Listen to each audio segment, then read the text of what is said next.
میں ہوں محسن علی اور جبل احد کا ولاگ دیکھیے میرے ساتھ۔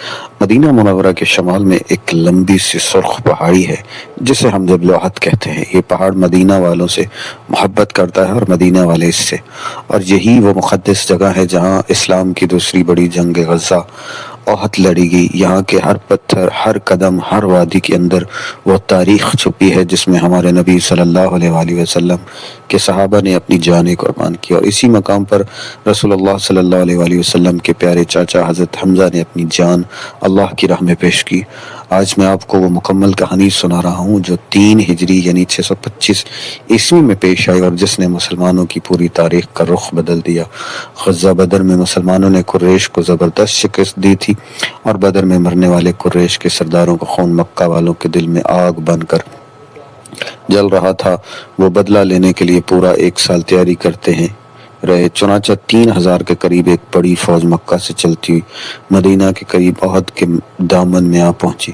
قریش کا مقصد صرف ایک تھا، مسلمانوں کو ختم کرنا، مدینہ کو کمزور کرنا اور بدر کی شکست کا بدلہ لینا۔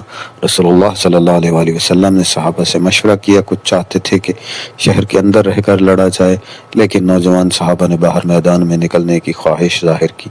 بالآخر فیصلہ ہوا کہ میدان کے باہر میدان میں مقابلہ کیا جائے، اور یوں مسلمان تقریباً 1000 کی تعداد میں احد کی طرف نکلے، مگر راستے میں منافق عبداللہ بن ابی نے سازش کے طور پر اپنے 300 آدمی واپس لے لیے، جس کے بعد مسلمان صرف 700 رہ گئے۔ رسول اللہ نے حکمت کے ساتھ مسلمانوں کے پہاڑ کے سامنے کھڑا کیا اور ایک چھوٹی سی ٹیلہ جو آج جبل رمتہ کہلاتا ہے، وہاں 50 ماہر تیر انداز بٹھائے۔ انہیں سختی سے حکم دیا کہ کچھ بھی ہو جائے، جیت ہو یا ہار، میدان پلٹے یا آگے بڑھے، کسی صورت اپنی جگہ سے نہ ہٹنا۔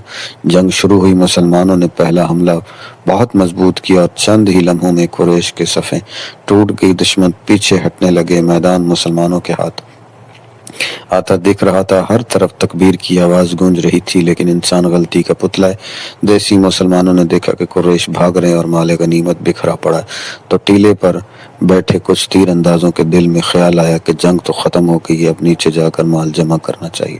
انہوں نے رسول اللہ صلی اللہ علیہ وسلم کا حکم بھول کر اپنی جگہ چھوڑ دی۔ پہاڑی کے پیچھے گھات لگائے بیٹھے خالد بن ولید جو اس وقت مسلمان نہیں تھے، اسی لمحے کا انتظار کر رہے تھے۔ انہوں نے فوراً گھوم کر مسلمانوں پر اچانک حملہ کیا، اور یوں وہ جگہ خالی مل گئی جو مسلمانوں کی حفاظت کی اصل دیوار تھی۔ اچانک جنگ کا نقشہ پلٹ گیا۔ مسلمان جو جیت رہے تھے اب چاروں طرف سے گھیر لیے گئے، صفیں ٹوٹ گئی۔ ایک دم شور اور چیخ و پکار نے میدان کو ہلا دیا۔ اس ہڑیونگ میں رسول اللہ صلی اللہ علیہ وآلہ وسلم تنہا ہو گئے، اور دشمنوں نے آپ پر حملہ کرنے کی کوشش کی۔ آپ کے چہرے مبارک پر زخم آئے، دندان مبارک شہید ہوا۔ خود کے چھلے آپ صلی اللہ علیہ وآلہ وسلم کے رخسار میں پیوست ہو گئے، اور آپ صلی اللہ علیہ وآلہ وسلم ایک گڑھے میں گر گئے۔ صحابہ جب تب سمجھتے رسول اللہ شدید زخمی تھے، اور دشمن نے یہ اعلان کر دیا تھا کہ محمد نعوذ باللہ شہید ہو گئے۔ یہ اعلان سن کر مسلمانوں کے قدم لرز گئے، مگر چند وفادار صحابہ تلوار کے سامنے سینہ تان کر رسول اللہ کی طرف بھاگے اور اپنی جانوں پر کھیل کر آپ صلی اللہ علیہ وآلہ وسلم کو دشمن سے بچایا۔ دوسری طرف حضرت حمزہ بے پناہ بہادری سے لڑ رہے تھے۔ وہ ایک شیر کی طرح دشمن کے اندر گھسے ہوئے تھے، لیکن ایک حبشی غلام وحشی جسے حضرت حمزہ کے بدلے میں آزاد ہونے کا لالچ دیا گیا تھا، وہ جھاڑیوں میں چھپ کر بیٹھا تھا۔ جیسے ہی اسے موقع ملا، اس نے دور سے ایک لمبا نیزہ پھینکا جو سیدھا حضرت حمزہ کے جسم میں لگا۔ وہ زمین پر گر گئے اور اسی لمحے شہادت پا گئے۔ اس کے بعد ہندہ نے ان کے جسم مبارک کی بے حرمتی کی، جو اسلام کی تاریخ کا ایک بڑا دردناک باب ہے۔